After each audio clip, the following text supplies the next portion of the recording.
What's going on, guys, and welcome back to another video. So today we're going to be trying to settle this debate, the pre-nerf versus post-nerf debate for heroics, for raids, tier 4 and onward. You know, we got SSC, we got TK coming up after that.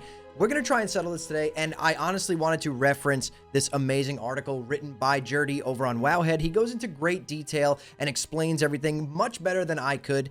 So shout out to Jurdi. I'll link his socials down below. He is going full-time content creator, so show him some love. Drop him a follow on his Twitch, follow his YouTube, everything. I'll put that all down below. But either way, let's dive into this article and read through it. It's really, really good, and I think it's going to bring some light to a lot of you guys who have been kind of confused about this entire situation. So let's jump over and share the article. Okay, so here's the article over on Wowhead written by Jurdi, right? The pre-nerf or post-nerf debate. How difficult should it be to raid in Classic? So Blizzard recently announced that they would be looking into whether or not they will release raids post-tier 4 in their pre-nerf state. At the beginning of PTR testing, Blizzard announced that their initial plan was for all raids to go live post-nerf, sparking a large debate among the community about whether or not this was the right decision.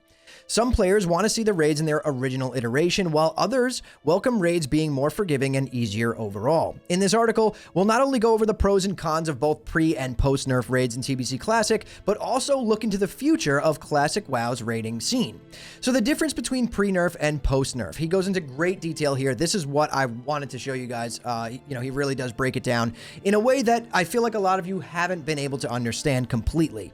The pre-nerf state of a raid refers to its original difficulty of the raid, while post-nerf refers to the state of the raid after receiving changes that reduced its overall difficulty. So one example is players have seen on the PTR with tier 4 raids including Nightbane from Karazhan dealing significantly less melee damage to the tank, while his intermission phase also drastically reduces the health of the restless skeletons that spawn, which are the ads for any of you who don't know, and damage from his Searing Cinders debuff. Other changes to encounters include Gruul's Lair's, infamous Shatter ability doing significantly less damage should players fail the mechanic. Now, the Gruul's Lair Shatter is something that literally just wipes raids. It wipes pugs. It is something that is like, honestly, it's an iconic thing from Gruul's Lair. Once it's nerfed, it's not that big of a deal. We got hit by a couple of shatters when I was doing it. I've did it a couple of times now. And you have a really good chance of surviving it. You don't even lose half of your health. Magtheridon's infamous Manticron cubes not applying the debuff that prevents players from interacting with the cube again. So that is a massive one, and I want to talk about this one specifically. Anyone thinking about pugging Mag's Lair in a pre-nerf state, you have to realize that you need multiple people stacked on each cube, because the first person that clicks the cube gets a debuff that no longer allows them to click the cube again for a certain amount of time. So now the next person in line has to click that cube. Basically what happens is in the pre-nerf state, you're opening this up to like 10 plus people being able to screw up the mechanic and wipe the raid. In a post-nerf state, it's really on just a handful of people, so you could pick your most competent players, or not the pugs that are in your group, and pretty much just brain dead get through this mechanic. Pre-nerf state going to be a lot harder. It's going to be a lot less pug friendly. So across the board, nearly all bosses have received health and damage reductions, making all these encounters significantly easier to overcome. Players testing on the PTR have been able to overcome many of these encounters, even with several members of the raid dead, missing healers, or accidental pulls when everyone in the raid was not ready. And you know what? I witnessed this firsthand in multiple runs that I did, which I've done, a few times now on the Hunter and the Warrior on the PTR, testing all of this stuff.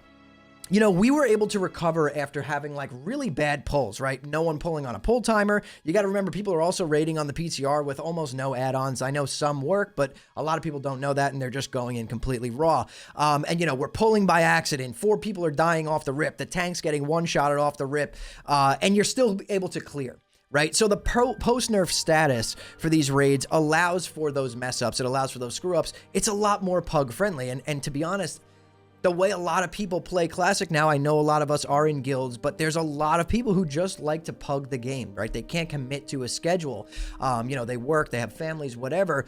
The game needs to be pug friendly, in my opinion. So common sentiment among players is that tier 4 raids are already relatively easy, even in their pre-nerf state. However, going into tier 5 raiding with Tempest Keep and Serpent Shrine Cavern, a tier where raid difficulty exponentially ramps up, especially with encounters like Lady Vash, this begs the question, should TBC Anniversary move forward with post-nerf raids or look to revert their decision? Now, in my honest opinion, we're going to keep reading, but in my honest opinion, I think post-nerf is the way to go. Let people just clear the content at this point. Nobody's here for a challenge. If you want a challenge, go do some arenas, right? You know, back in 2007, the skills that would have got you to like 2,400 rating will get you to 1,700 now. So the skill level in arena has gone up drastically. So if you want to challenge yourself, why not challenge yourself in PvP? Let the casual players clear the content. I have no issue with pre-nerf or post-nerf. I'll clear it either way. But I do think for the health of the game, for the you know, the longevity of TBC, for it to live for a long time, people need to be able to clear the content. And I know the other side of that argument is that, oh, if it's too easy, people will get bored. This is not true.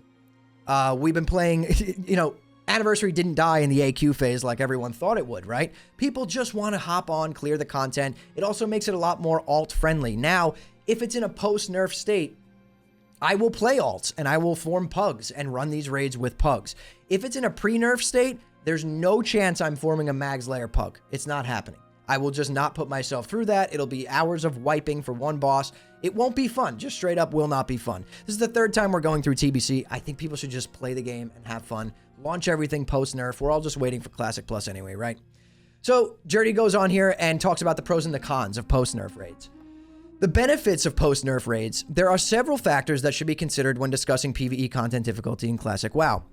In regards to the Anniversary servers, the biggest factor to consider is that these servers may be on an accelerated release cadence, meaning that players won't have as much time as they did back in 2006 or 2021 to complete these raids. In a post-nerf state, raids would be easier and players would theoretically be able to defeat more bosses and earn more loot in a shorter time frame. In another aspect to consider is what Blizzard wants from these servers. Are these Anniversary servers meant to be a trip back to 2006 for players who experience the content as it was back then? Or is this just more of a let's go back and relive some memories with our friends situation, where Blizzard simply wants people to log in and have fun engaging in soda and pretzel quote-unquote content? In regards to the original Classic Progression servers, which are now on Mists of Pandaria, the player population has changed dramatically since Classic's launch in 2019. However, there is a notable pattern of player drop-off when more difficult content is released via Ironforge Pro. We could see a drop-off during Phase 2 of TBC Classic with the release of Tempest Keep and Serpent Shrine Cavern, and an even bigger drop-off during progression of Phase 2 in Wrath of the Lich King with the Ulduar Raid. Now, this is something that really is true. I was talking about this earlier. Look at Season of Discovery. Okay, it was absolutely popping off when people were doing BFD and Nomer, right? And then Sunken Temple comes out, it added some mechanics, actually felt like a real raid, and what happened? Nobody could clear it, it destroyed guilds, it absolutely ripped guilds apart, actually, and that was it. Same thing happened with Scarlet Enclave. Completely obliterated the guilds. People don't play Classic for super hard content, and in my opinion, if there's not going to be a toggle between a normal and heroic difficulty, we need to just go the easier route so that the casual players can play the game, because whether you guys like it or not, the casual players are what keep the game alive. If you say, you know, 60 or 70k raid logs for Anniversary, double, triple, quadruple that, and that's how many people are actually playing the game just leveling characters. Like I said in my last video, there's people who play the game leveling characters to 40 and then re-rolling. Leveling another character to 35, re-rolling. Never stepping foot inside of a raid. BGing for fun. They just love leveling. That's more of the player base than people who are raiding, just so you know. So should Blizzard want to keep a stable player base throughout all of TBC Anniversary? They might think that keeping the raids at a relatively easy state to encourage more pug raids to exist, which is exactly what I was saying. I'm not going to be pugging if everything is pre-nerf. Maybe with easier raids, we could see more trade chat pugs groups successfully clear the raid, eliminating that requirement of needing a locked-in guild raid night for players who don't have a consistent gaming schedule. Now, there's negatives of pre-nerf raids, right? On the other hand, there are also several factors to consider about the Burning Crusade raids at their original difficulty. One question a player should ask themselves is, are these raids really that hard? Looking at Tier 4 raids, should it really be that hard to organize players to be able to click the cubes correctly on Magtheridon? Is it really too difficult for players to be able to spread out properly on Gruul to prevent dying to his Stone and Shatter mechanics? Many challenges back in the original TBC came from the lack of resources that we have now.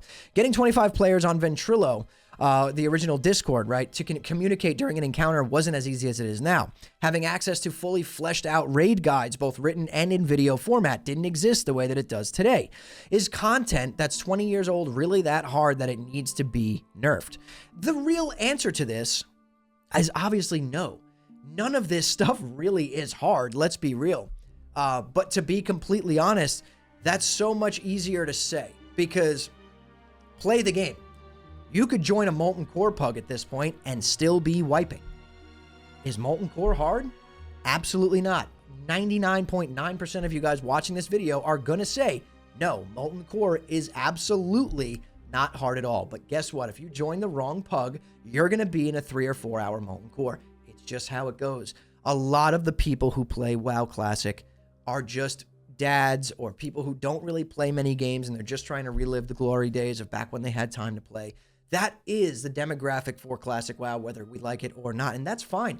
I think that these people should be able to play the game and have a good time. Nobody here is stroking their EP, clearing fucking Molten Core. Like, let's be real at this point. None of this stuff is hard. Everyone here who is a sweat in Classic can go sweat in any other version of WoW. You could go play retail and push M+, whatever you want to do. This is the version of the game that is literally here to relive the memories. Maybe that'll change when Classic Plus comes out because it'll be a new game with new content, right? Maybe there will be some difficulties in that, and that will be awesome. I'm all for it. But the third time we're going through TBC Classic, in my opinion, everything should be post-nerf. Let everyone just play the game. It's an anniversary event, for crying out loud. We don't need it to be hard. And anyone who's crying that wants it to be harder, God bless, because you know what? It makes no sense. It really doesn't make any sense, in my opinion. I think post-nerf is the way to go. I think it's more alt-friendly. I think we'll have a much better time. Another factor to consider is the arguably negative concept of encouraging a push away from group coordination and skill, rewarding the player and their team for doing so. As mentioned earlier, players testing on the PTR have accidentally started encounters leading to 4 out of 8 of their 25-player team dying right at the beginning and still completing the encounter in one try. Exactly what happened to us when me and Jurdi did the raid. Should the content be so easy that mechanics don't matter? One very concerning aspect of this is the lack of major healing needed on the PTR raids. It's been speculated that raids are very easily be able to drop down to just 2 or 3 healers, and in some cases even just 1 for large amounts of the content. Is this something that Blizzard should encourage? At its core, raiding has been about group coordination to defeat a boss or encounter. Should we steer away from that towards more of a raiding being a social event in Classic? Is there a place for challenging raids in Classic WoW, or should players who want to raid in more challenging environments just look to play modern WoW? This is exactly what I'm trying to say. I feel like in the third re-release of TBC, I do think it should be a social event to some extent. I do think that if you want a challenge and you want to play TBC, go dip your toes into some PvP in Arena and you will get humbled extremely quick, to be completely honest. You also have the option to go raid in Modern WoW if you want crazy hard raids. However, I do think that this mindset should change moving into Classic Plus. I know so many people are against difficulty toggles, but I think that something in like Classic Plus moving forward needs difficulty toggles so that the casuals are happy and the sweats are happy. And I think this is very important. But for the third release of TBC Classic, just let everyone have fun. Let everyone clear the content. A potential compromise. Perhaps the answer may not be black and white. Going forward into Tier 5 and the rest of the Burning Crusade, maybe we could find a happy medium between the two. Nerf some of it, but not all of it. Maybe Lady Vash and KT mind control abilities can no longer target the tank. Maybe consider reducing a boss's overall health, but not the damage it deals, to still encourage having 4 or 5 healers in a raid team and discourage tanks from wearing more DPS gear versus proper tank gear. If the Murloc adds on a post-nerf Morrowgrim Tidewalker encounter have 75% reduced health and deal 50% less damage, maybe only reduce it to 50 and 25 instead. Now, I do really think that this is a good compromise, like what Jurdi is talking about here. Like, there's ways of nerfing without fully nerfing. Maybe that's something Blizzard could look into, but to be honest, I think it might be a little bit too much work for them to go ahead and start looking into tuning and doing stuff like that. I know most of the team is definitely working on Classic Plus at this point, right? They have to be. So there's probably not many people working on this. And I think that looking into doing stuff like that is going to take some more time. It's going to be a lot more time consuming. And I just can't really see that, you know, happening. We're not going to read through the entire article because it's extremely long, but I will link it in the description below. And again, I'm going to link Jurdi's Twitch down below as well. Definitely go give him a follow. I do think that he breaks this down in such great detail that it deserves a read from you guys, so you have to go check it out. If I were to read this, it would be like an hour long if we did it, so we're not going to do that. I just wanted to go over the basics of the post-nerf versus pre-nerf thing, because people are still talking about it, and it's not going away. And in my opinion, you know, you guys know where I stand. I think we should be getting everything in a post-nerf status. This is the 3rd time we're playing TBC Classic. You know what I mean? 3 times, let people just clear it. When we move forward into Classic Plus, that's a different story. I'm a toggle boy. I think that we need toggles for all of the content, for the normal people, for the semi-sweaties, and then the extra sweaties. Everyone should be able to play at their difficulty that they want. This is not 2004 anymore. No, most people are not going to find the easier content hard or challenging, and then a lot of the casuals are going to find that content hard or challenging. Everyone should be able to play the game the way that they want, and that will be, overall, the healthiest way to approach Classic moving forward. Everyone needs to be able to play the game how they want. That's my stance on it. Guys, go give Jurdi a follow over on Twitch. Follow me over on Twitch, twitch.tv/hammerdance. I'm back on Twitch. We're actually doing a giveaway for one of the bundles for TBC so that you can get a boost, the $80 giveaway. We're doing that. We're going to be pulling the winner on pre-patch launch night. So if you're not following me on Twitch, you have to be a follower. That'll get you 1 entry. If you're a Prime or a Tier 1 sub, that gets you 2 entries, and then you get extra entries for gifted subs while we're live. So go follow me on Twitch if you want to join the giveaway. And subscribe to the channel if you love Classic WoW just as much as me. We're all excited for pre-patch to launch. I can't wait to make my Blood Elf Paladin and level that thing up. It's going to be a good time, and probably going to be a bloodbath over on Night Slayer, right? But we're also recruiting, by the way. Night Slayer Horde, the Tavern. We are recruiting for our 25-man raid team. We have probably like 8 to 10 slots open currently. We are taking pretty much anyone who knows how to play their class. We will look at your logs just to make sure that we're not carrying anyone. But we're not looking for insanely crazy, you know, 9,900 parse gamers. You know, mid-tier, just knowing how to play your class, show up prepared type of deal. If you're looking for a guild on Horde on Night Slayer, join the Discord with the description, the link in the description below, and someone will get you in the guild, and we'll check you out and see if we can get you into the 25-man raid team. But anyways, guys, thank you all so much for watching and listening in. Jurdi, awesome article here, bro. I really think this was fantastic. Yeah. We have a lot to figure out moving forward with Classic, but that'll be, you know, we'll talk about that in future videos. But anyways, guys, thank you all so much for watching and listening in. I'll see you all in the next one.